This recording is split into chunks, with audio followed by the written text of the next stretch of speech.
தஞ்சை காமராஜர் மார்க்கெட்டுக்கு வெளி மாநிலங்கள், வெளி மாவட்டங்களிலிருந்து தினமும் லாரிகள், காய்கறிகள் வருகின்றது.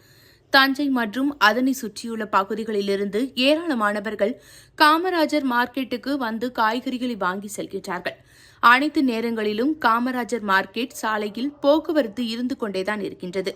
இந்த நிலையில் காமராஜர் மார்க்கெட் மற்றும் அதன் அருகே உள்ள சாலையில் கால்நடைகள் அதிக அளவில் சுற்றித் திரிகின்றன. காயமடையும் வாகன ஓட்டிகள், கால்நடைகள் இரவு நேரத்தில் சாலை நடுவே படுத்துக் கொள்கின்றன. இதனை அறியாமல் வாகனங்களில் வருபவர்கள் கால்நடைகள் மீது மோதி நிலை தடுமாறி கீழே விழுந்து காயமடைகின்றார்கள். மேலும் மார்க்கெட்டுக்குள் பொதுமக்களை அச்சுறுத்தும் வகையில் கால்நடைகள் சுற்றித் திரிகின்றன. எனவே சம்பந்தப்பட்ட அதிகாரிகள் காமராஜர் மார்க்கெட் பகுதியில் சுற்றித் திரியும் கால்நடைகளை பிடித்துச் செல்ல சம்பந்தப்பட்ட அதிகாரிகள் நடவடிக்கை எடுக்க வேண்டும் என்பது பொதுமக்களின் கோரிக்கையாகும்.